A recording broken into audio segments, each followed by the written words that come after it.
നിങ്ങൾ ചുണ്ടൻ ഇറക്കുവോ മുക്കുവോ എന്താന്ന് വെച്ചാ ചെയ്തു. പപ്പൻ ചേട്ടാ പ്ലീസ്, ഞങ്ങൾക്കൊരു കാര്യം പറയാനുണ്ട്. എന്തുവാടേ ഇത് വലിയ ശല്യമായല്ലോ. ഇത് ആയിരപ്പറയിലെ ബാലമാഷിന്റെ മോന. കൊച്ചെ നിങ്ങൾ വീട്ടുവിശേഷം പറയാൻ വന്നാണോ? അല്ല ചേട്ടാ, പിന്നെ ആയിരപ്പറ ചുണ്ടന്റെ ഒന്നാം തുഴക്കാരനെ ഈ അവസാന നിമിഷം കാണാനില്ല. കാണാതാവുന്നവരൊക്കെ തപ്പിയെടുക്കുന്നത് ഞാനാണോ? നിങ്ങൾ സ്റ്റേഷൻ ചെന്ന് പറ, എനിക്കതല്ല പണി. പപ്പൻ ചേട്ടാ, ചേട്ടനൊന്ന് വന്നു കഴിഞ്ഞാ ആയിരപ്പറ ചുണ്ടൻ ജയിക്കുന്നുള്ളത് ഉറപ്പാ. അതിപ്പോഴാണോ നിങ്ങൾക്ക് തോന്നിയേ? അല്ല ചേട്ടാ, പിന്നെ കമ്മിറ്റിയില് അച്ഛൻ ചേട്ടന്റെ പേരാ ഒന്നാം തുഴക്കാരനായിട്ട് പറഞ്ഞത്. കമ്മിറ്റിയിലെ ചിലരുടെ എതിർപ്പ് കാരണോ ചേട്ടനെ വിളിക്കായിരുന്നു. എനിക്കറിയാം ഈ കരയിലെ പല നാറുകൾക്കും എന്നെ ഇഷ്ടമല്ലെന്ന്. അതുകൊണ്ട് ഞാനിപ്പോ ഒന്ന് ചുണ്ടനെ കയറും നിങ്ങൾ കരുതുന്നുണ്ടോ? നിങ്ങൾ ചെല്ലു മക്കളെ. ചേട്ടാ പ്ലീസ്, ചേട്ടാ ചോദിക്ക്.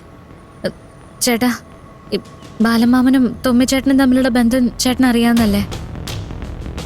ഇത്രയും വർഷം കഴിഞ്ഞ് ആയിരപ്പറ ചുണ്ടൻ ഇറങ്ങുമ്പോ തൊമ്മിച്ചേട്ടന് പകരം പപ്പൻ ചേട്ടൻ ഉണ്ടാവണം. ചേട്ടനുണ്ടെങ്കിൽ നമ്മുടെ ചുണ്ടനായിരിക്കും ജയിക്കുക. ബാലമാമൻ നേരിട്ട് ചേട്ടനെ കാണാൻ വരാൻ വേണ്ടി ഇരുന്നതാ. ഞങ്ങളാ പറഞ്ഞത് വേണ്ടാന്ന്.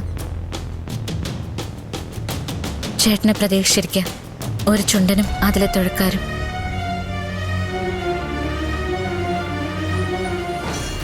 ചേട്ടൻ വരണം.